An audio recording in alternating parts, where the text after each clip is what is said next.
Hello everybody, welcome back to another video. Today we're going to be talking about a very serious matter that happened at Chuck E. Cheese's. It is the Chuck E. Cheese shooting of 1993. This video will be split into two parts. And that is because of, my camera can only hold like 40 minutes.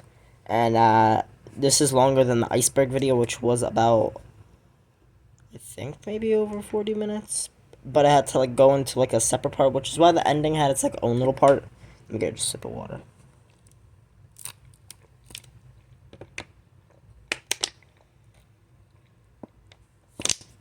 Sorry about that, guys. My throat hurts a little bit. I finished, I finished rehearsals. I was singing a lot. Anyways, so the Chuck E. Cheese shooting, but before we get started, I just want to let people know that this is not a joking type video. People lost their lives, and I'm just making this for videoing purposes. This is not meant for like a joke. So first we have the childhood of Nathan Dunlap. So Nathan Gerard Dunlap. I hope I'm saying Gerard right. But Nathan Gerard Dunlap was born on April 8th, 1974 to Carol Dunlap. And his father's name isn't known. Him and his mother were abandoned by Nathan's father a few months after Nathan was born. Carol then met a man named Jerry Dunlap. Carol and Jerry would go on to raise Nathan and his siblings, Garland and Ardina. I hope I'm saying that right. Sorry if I'm not. Those are some weird names for kids. Not Nathan, but the other two. Their house was very toxic and sadly plagued by mental illness. Carol suffered from bipolar, so did her brother and father. She would do weird things like walk around the house naked, belittling the children. She would wake the children up in the middle of the night, move furniture, stay up for days cleaning, and take over a dozen baths in a 24-hour period. Man, I feel bad for Nathan's childhood. I don't feel any sympathy for Nathan. Let's just get that clear. I don't like Nathan Dunlap as a person. I feel bad for what he had to grow up with. Okay. Sometimes Nathan would wake up to find his mother screaming and going crazy, throwing their stuff on the lawn. When Nathan was a baby, she once threw him in the trash. She tried to hurt Nathan's brother Garland and admitted to hating Ardina since she was born. Carol was institutionalized a few times, and her husband Jerry wasn't any better. He was a 400-pound Baptist minister who physically and mentally abused the children. One time, he actually even beat Nathan inside of a Burger King. Jerry was also, I don't want to say that word, abusing Ardina, Nathan's sister, from the time she was about 9 to the age of 14. One time, Nathan came downstairs while one of these occurrences was on, and he saw it. After this, things only got worse as Nathan was a teenager. And that thing, I'm not the air quotes. I'm saying in occurrences because you guys know what I mean, but I just don't want to say that word on YouTube. I think it's even banned, but even if it wasn't, I just don't feel comfortable saying that word. Because I feel bad for the girl who was involved with that, Nathan's sister. All right, let's move on. The teenage years of Nathan Dunlap. By the time Nathan got to middle school, he became very depressed and attempted to take himself out twice. When he was 14 years old, he attended Overland High School, and Jerry, his stepfather, asked a psychologist at the school to evaluate him. It was found that Nathan revealed signs of hypomania, or a mental and behavioral disorder. Nothing ended up coming from this, sadly. The next year, at the age of 15, he committed several armed robberies using golf clubs and firearms. He was incarcerated for this and spent time at juvenile detention center. But due to some kind of episode, he was sent to a psychiatric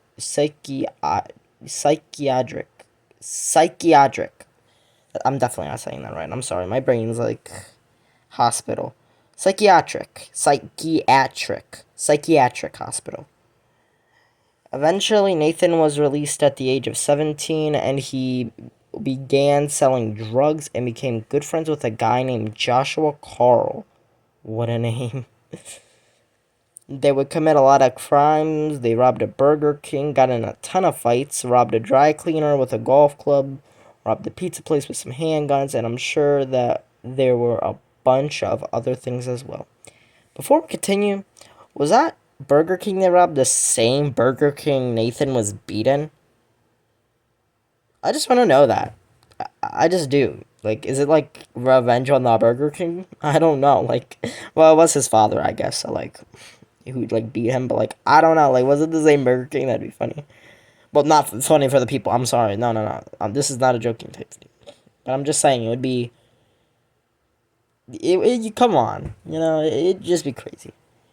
I guess that's what I'm trying to say. So, one day while Nathan was riding the bus, he met a 15-year-old girl named Tracy Wickman. Wickman.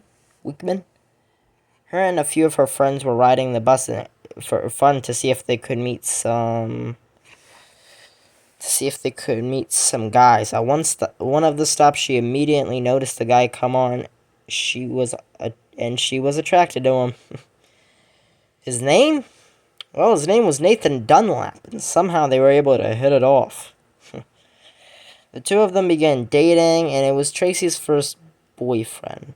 They would spend hours just fooling around and watching TV, specifically Beavis and Butthead, and also player wrestling.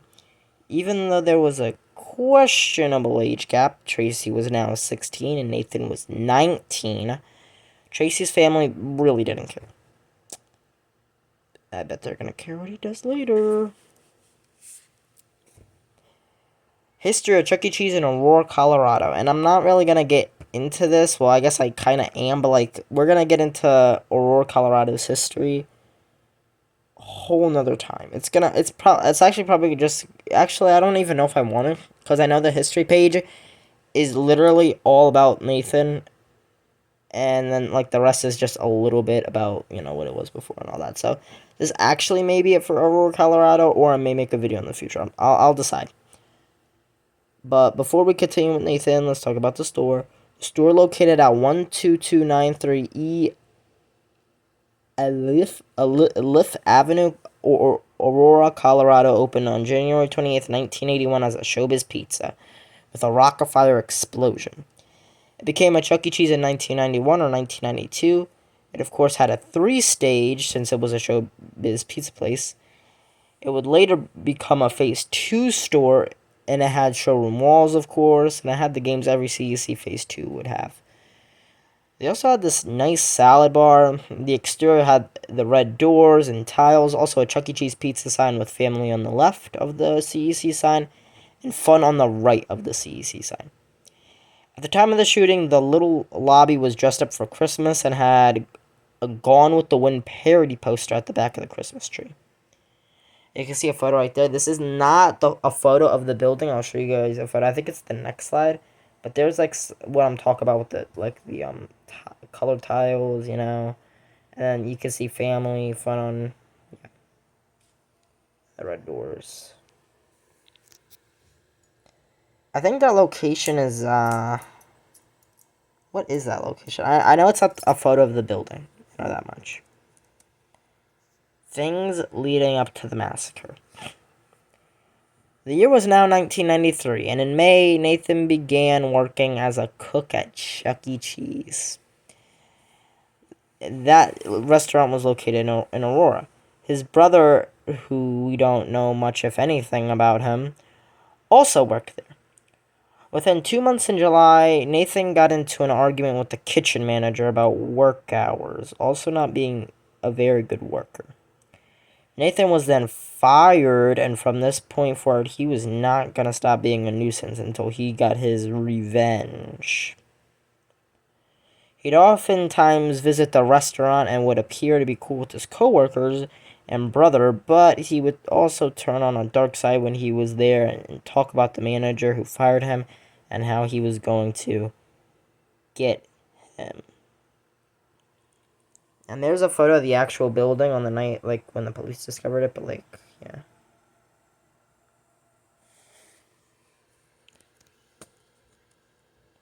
How it was done. About 5 months after Nathan was fired from Chuck E. Cheese, he finally snapped.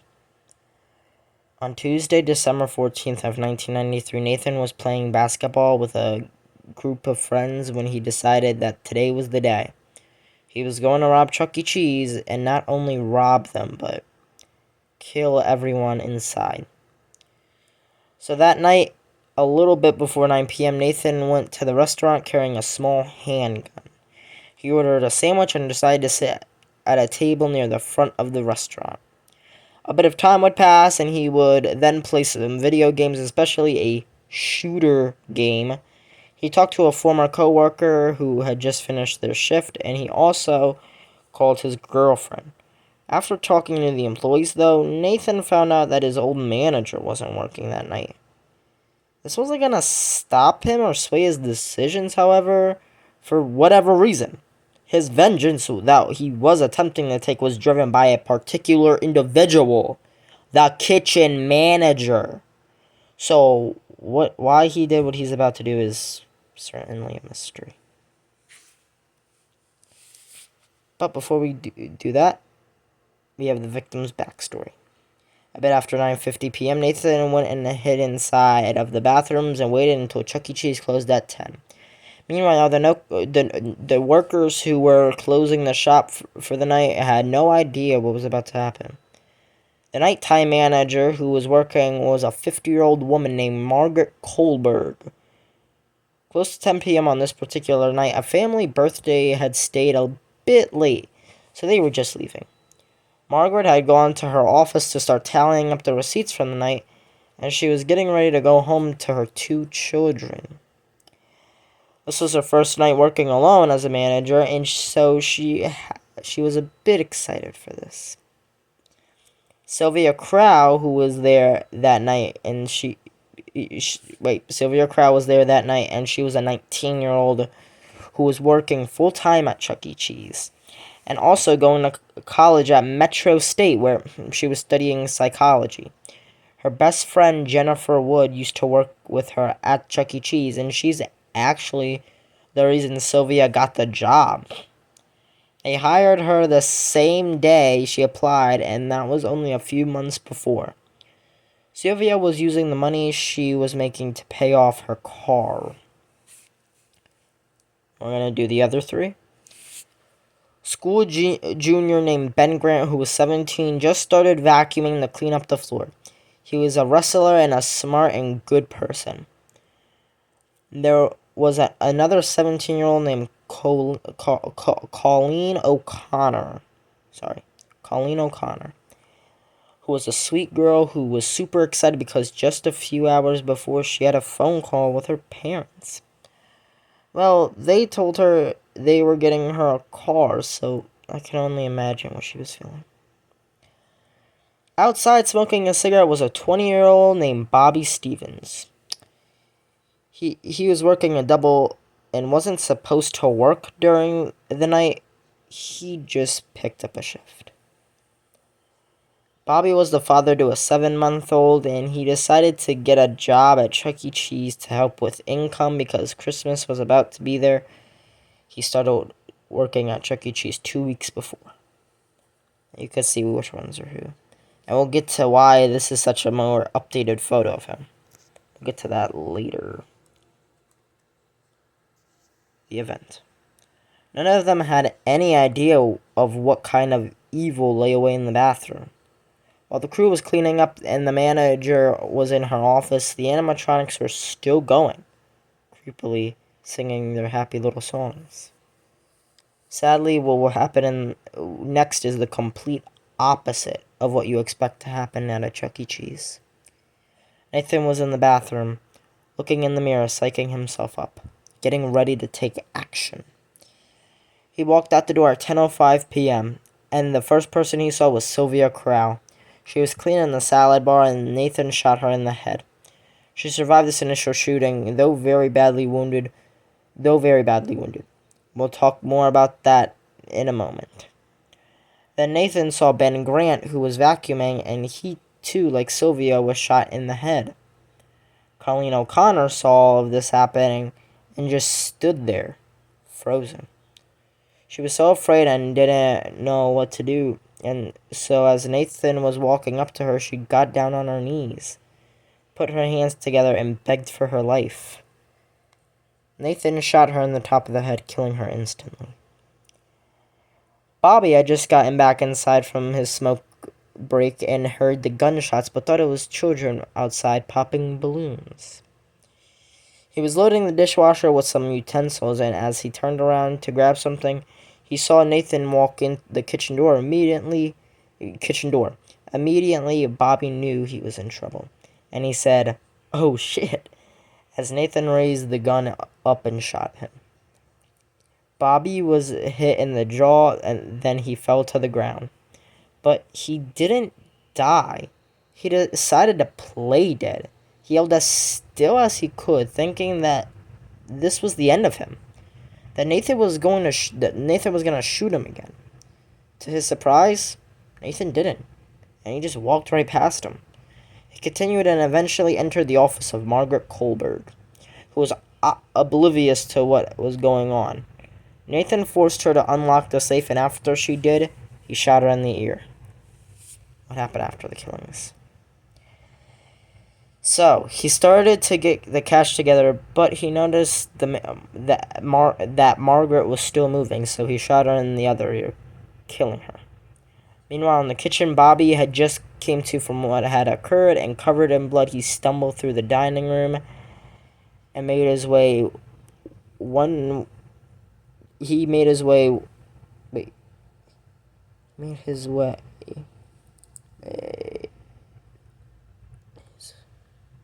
Sorry, that's supposed to be way out of the side doors. An alarm went off, but he ran as fast as he could to a nearby patio light. Then he saw. He told the homeowner that there was a tragedy at Chuck E. Cheese and to call 911. And the homeowner did just that. Nathan, on the other hand, left through the front door of the Chuck E. Cheese, feeling great. He stolen $600, Chuck E. Cheese keychains, and some game tokens. I don't know why he would fucking need them, that sicko, but okay. Anyways, he left and went to his good buddy Carl Wilson's house and told him all about what happened. Then Nathan started counting the money, asking Carl if he would give him an alibi. Nathan's girlfriend Tracy said that he called her and said he was at the Chuck E. Cheese where he was fired from, playing some video games. Eventually, he would arrive to her house and tell her what happened, and they go on to have, with a murder. Nathan's mother, Carol, had heard about what had occurred and went to the scene along with a bunch of other concerned parents. She began comforting Colleen O'Connor's mother, which is pretty fucking ironic. She had zero idea that one of her sons was the one responsible. How he was caught. Investigators had talked to Bobby and figured out it was Nathan Dunlap who did it, on 100%. Bobby was aware of what was happening and could pinpoint who it exactly was. So with this in mind, the police decided to talk to Carol Dunlap at the scene of the crime. She thought that there was no way Nathan could do such a thing, and that if they think he did, she could call him right away to get things taken care of. So, Carol paged him and told him that he needs to get home right away to talk to the police. Nathan didn't go right away, though, and instead he decided to wash his hands with some peroxide and then take a shower. He asked his girlfriend Tracy if she could hide the clothes and gun, which she did, and she hid them behind her grandparents' shed just up the road. Nathan also put about $700 underneath of the freezer. He then left Tracy's house and then went back to his house where the police questioned him, swabbed his hands for gunshot residue, and took his clothing in for evidence. Nathan left his house early the next morning and went to another friend's house named Charles Waters. Charles showed him what was going on at the local Chuck E. Cheese, to which Nathan replied it was him who did it. Charles also said that Nathan said another friend was with him when he committed the murders. He committed the robbery and killed the employees, but that friend wasn't ever arrested or charged or named. And I'm wondering as to why. Like I said, it's supposed to be an I, guys. I'm sorry. I need better creative control. I'm thinking of hiring someone. So if you guys want to be hired, then yeah, sure. Comment down below. Earlier, Sylvia was still alive and rushed to the hospital. Unfortunately, she wouldn't make it. It was taken off life support a little after 9 a.m. on December 15th of 1993. 8 days later, on December 23rd, Nathan Dunlap was officially charged with 4 counts of first-degree murder. Because of the heinous of his crimes, the prosecutors were looking for the death penalty. Mom's comment, and yes, I do need to talk about this. Nathan's mother, Carol, talked to the news after learning he was charged, and this is what she had to say. I want the victims' families to know that I am in as much pain, if not more, and I want them to understand what I mean by that. My son is accused of committing 4 brutal murders, and I have to deal with the rumors and innuendos. They're in my prayers, and I hope we're in theirs. Wow, that was cold. Excuse my language, but what the fuck?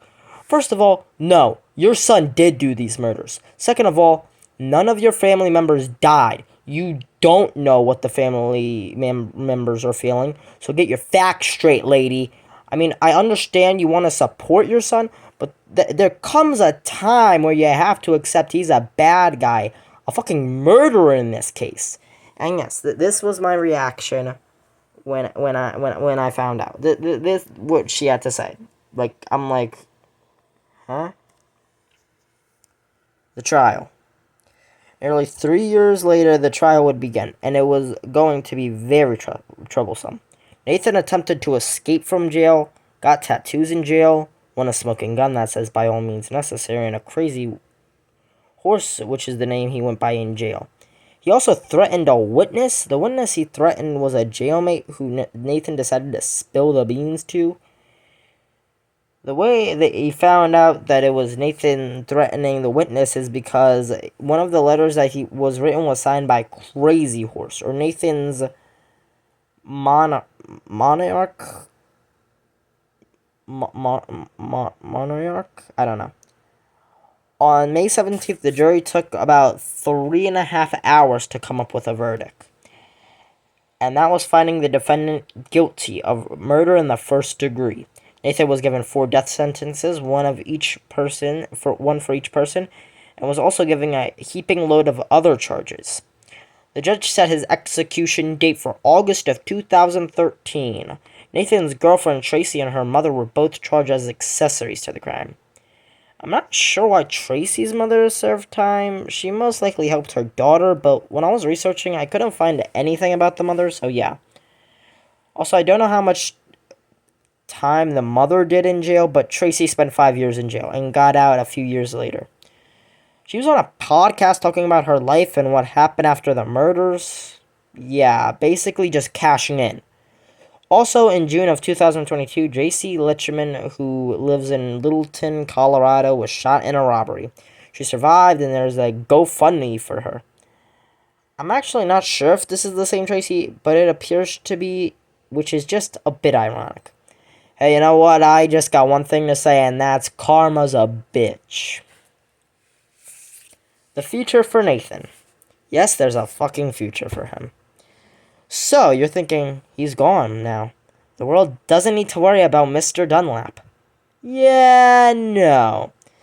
In May of 2013, Nathan submitted a pension for clemency to the governor of Colorado at the time, John Hickenlooper, with a video stating that he was sorry and that he had bipolar. Since the initial trial, there was numerous tests done concerning Nathan's mental health. On May 1st, the judge of the case, the judge of the case is a guy named William Sylvester, I hope I'm saying that right, announced that Nathan's execution date would be in mid-August of 2013, but on May 22nd of the same year, the governor, John Hickenlooper, decided against executing Nathan or giving him clemency, and instead decided to sign a temporary reprieve. That meant that as long as John Hickenlooper was governor, Nathan Dunlap was not going to be executed. Then a guy named Jared Polis ran for governor in 2018 and said during his campaign that he intended to sign a bill that would repeal the death penalty. Jared Polis ended up winning and became governor, and he didn't lie. On March 23rd of 2020, he signed a bill that repealed the death penalty. Nathan Dunlap was no longer going to be executed. This left the families of his victims furious, and I could only imagine. This was an absolute sickening crime that occurred for no reason. For no reason at.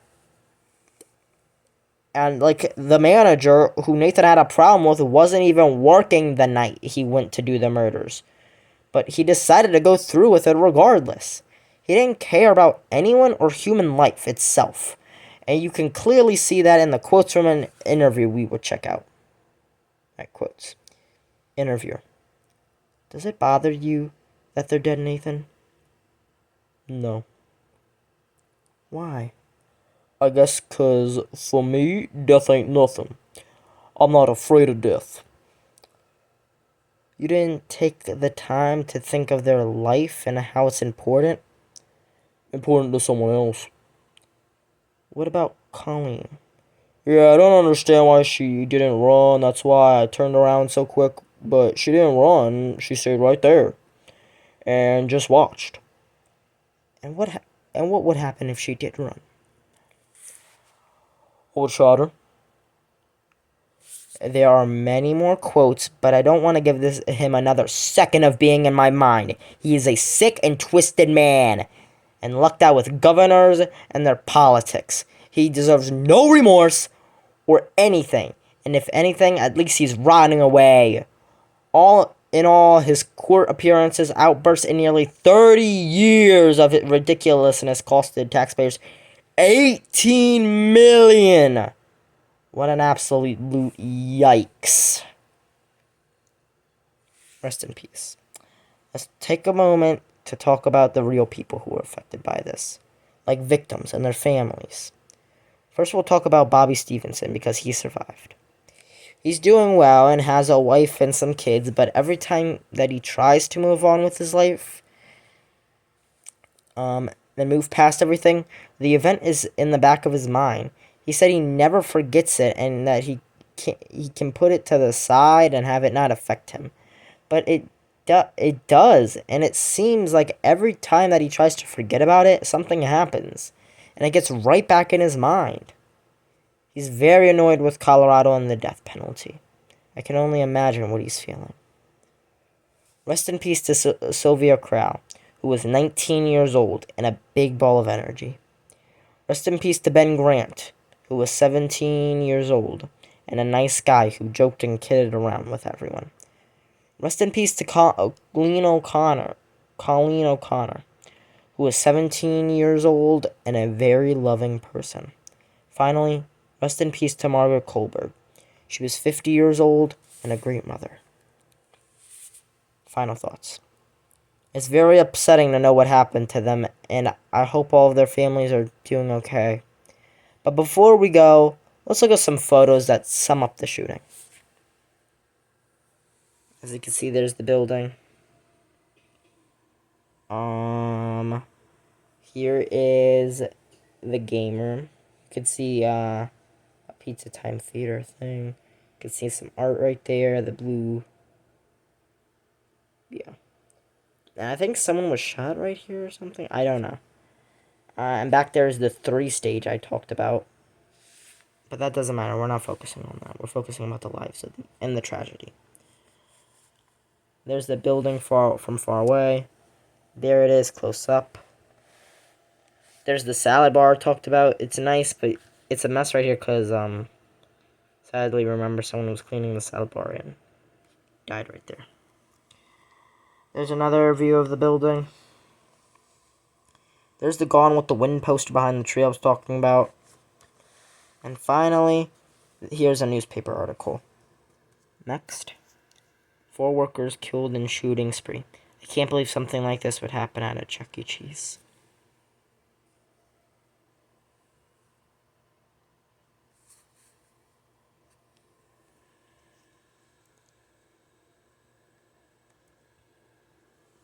There's the black and white photo of the color photo we just showed.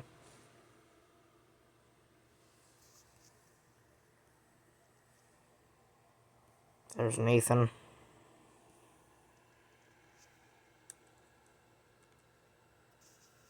Here are some trial pictures. Let's just move on real quick. I don't want to look at those photos for too long. There is her daughter. I think that's Sylvia Crow. I'm sorry if it's anyone else. I've been very tired today. I really am sorry. Rest in peace. Bobby Stevenson. Bobby Stevenson again. Colleen O'Connor's parents. Bobby Stevenson again. And there he is again. He's been in a few interviews. This video is dedicated to Sylvia Crow, Ben Grant, Colleen O'Connor, and Margaret Kohlberg. Rest in peace. Thank you all for watching. Comment, like, and subscribe.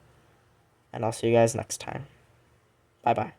And I'm very surprised this didn't go into 2 parts. Bye-bye, guys.